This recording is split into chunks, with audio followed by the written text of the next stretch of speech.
Hello, my dear students. Good morning to all of you. हाँ तो हमारा आप लोगों का सुबह सुबह का नमस्कार, सुप्रभात। कैसे हैं आप लोग? आशा करते हैं आप लोग स्वस्थ होंगे, मस्त होंगे। और हमें बेहद खुशी हो रही है कि आप लोगों का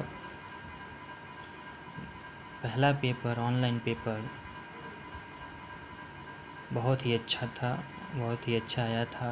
जहाँ तक हमने पढ़ाया था EDD सेकेंड का paper, Indian electricity rules, basic चीज़ें क्वेश्चन आई थी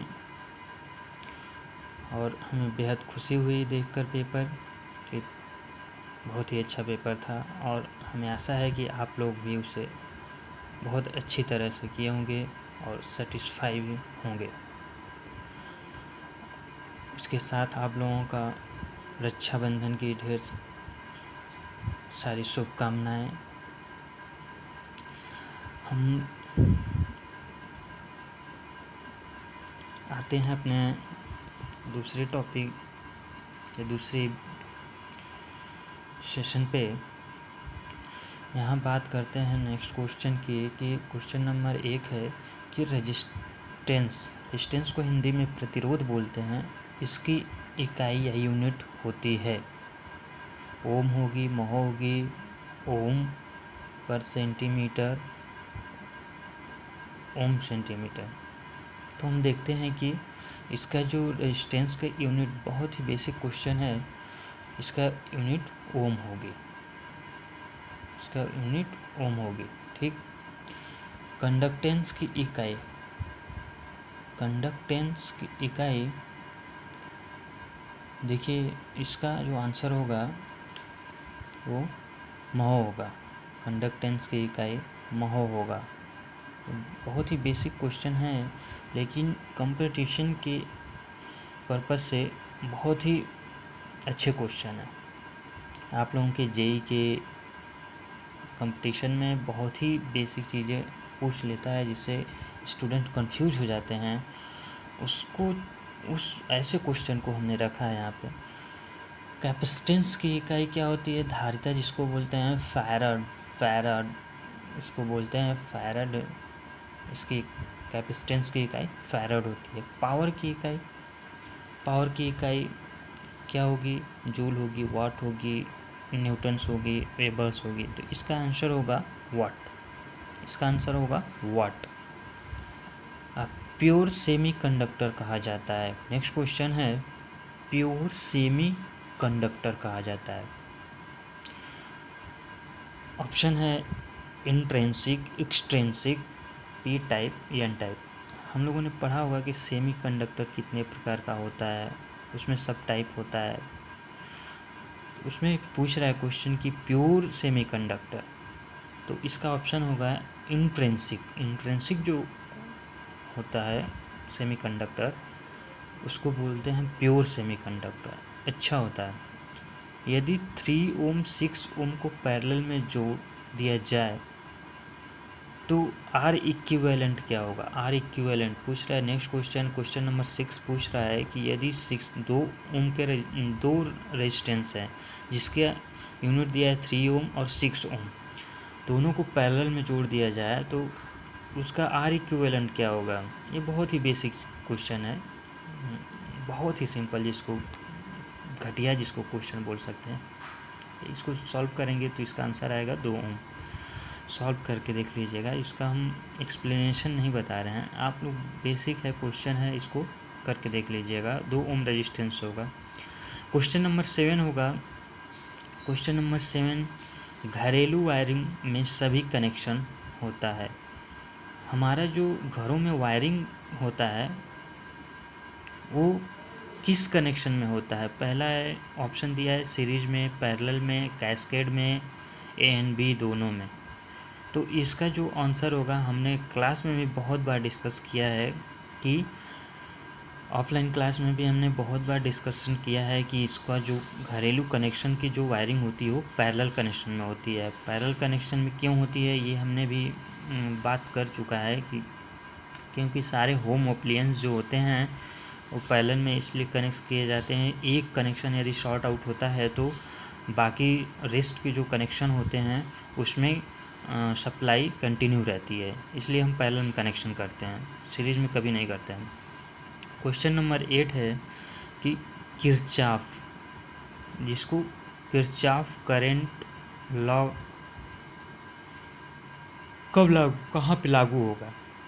केसीएल जिसको बोलते हैं, शॉर्ट फॉर्म में केसीएल उसको बोला जाता है, Kirchhoff current law.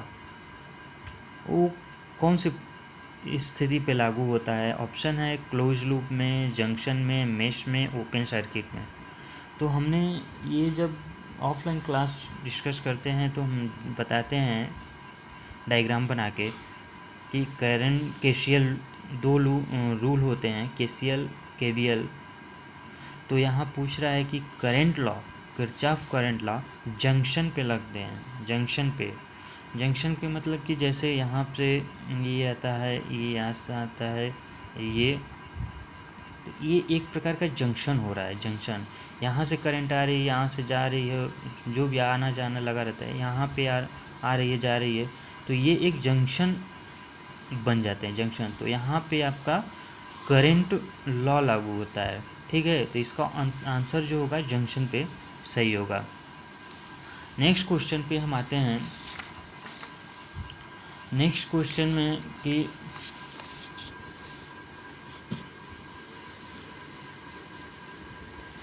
Next question है कि